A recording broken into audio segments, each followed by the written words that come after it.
السلام علیکم ورحمت الله وبرکاته.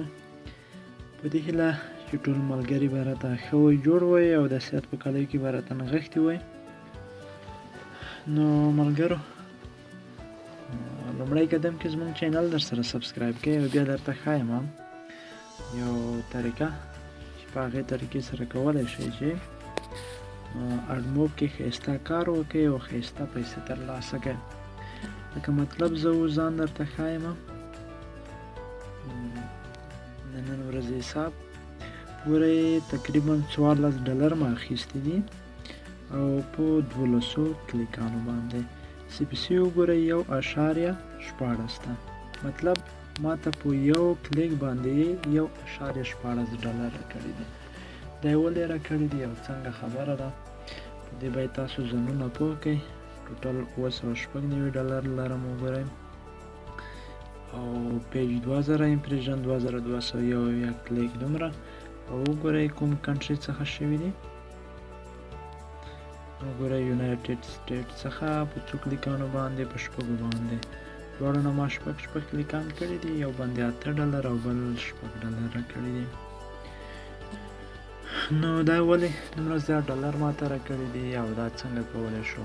او یو بله خبره په افغانستان او پاکستان کې امپریشنې یا اعلانات بند شوي دي. ولې بند شوي دي د هغې په اړه په ورپسې په همداسې یو ویډیو درته جوړوم چې څنګه کولی شو هغه بیرته خلاص کړو موږ او هغې څخه موږ بیا دوباره کار واخلو او هغه باندې ښه ګټه راکړي ښې پیسې راکړي.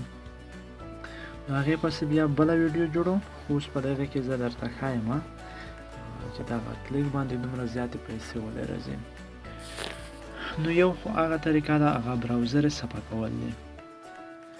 نو بل طریقه زه درته ښیم. ګورئ زه دغه موبایل څخه کلیکان کوم کمره خلاصه کړم.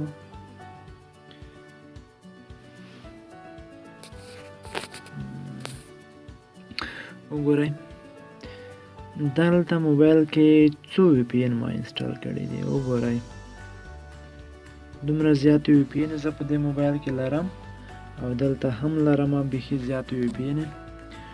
نو تاسو کوشش وکړئ یوه ورځ یو وی پی این استعمال کړئ بله ورځ بل وی پی این استعمال کړئ. نو که کومه ورځ تاسو یو وی پی این زیات استعمال کړ نو هغه بیا تاسو ته مشکل پیښوي او هغه کومې پیسې چې دي دومره زیاتې نه کېږي لکه څومره چې په کلیک باندې زیاتې درته راځي.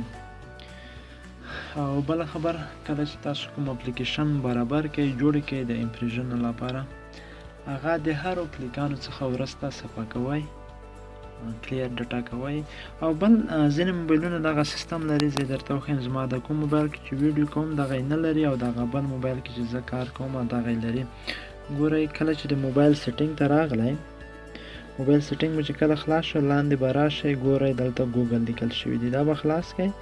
اړ باندې به کلیک وکړئ. دغه ریسیټ دغه آی ډي چې ده دا به تاسو ریسیټ کړئ. ګورئ دغه آی ډي چې ده بدله شوه.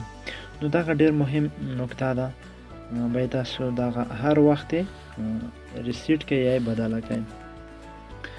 نو په دې سره هم کولی شئ زیات ډالر لاسته راوړئ او ښه کار وکړئ. نو بله مهمه خبره دغه چې د افغانستان او پاکستان ځینې نورو ممالکو کې دغه کار ولې نه کوي امپریشن ولې نه راځي. نو د څو ورځې مخکې د ځینو ملګرو بند شوي اوس فکر کوم اکثرو ملګرو به بند شوي وي. نو د دغې خلاصولو طریقه هم درته ښایم چې څنګه کولی شو دوباره یې فعال کړو او ورڅخه ګټه واخلو. نو اوس همدغه ویډیو کې همدغه طریقه تاسو عملي کړئ ویې کاروئ او انشاءالله دعا به راته وکړئ ښه طریقه ده. نو بیا هم وایم د هر ورځې لپاره ځان ته کوم وی پی این چې دی هغه استعمال کړئ. نو لکه سلو وی پی این شو او زیرو وی پی این شو ټچ وی پی این شو همداشان ټربو وی پی این شو تاندر وی پی این شو وی پی این ډاک شو وی پی این ماستر شو. دغه ډېر عجیب ښایسته او ښکلي وی پی اینونه دي. نو تر بیا ښې چارې او راتلونکي ویډیو کې د هغه بله طریقه درته ښایم. مننه.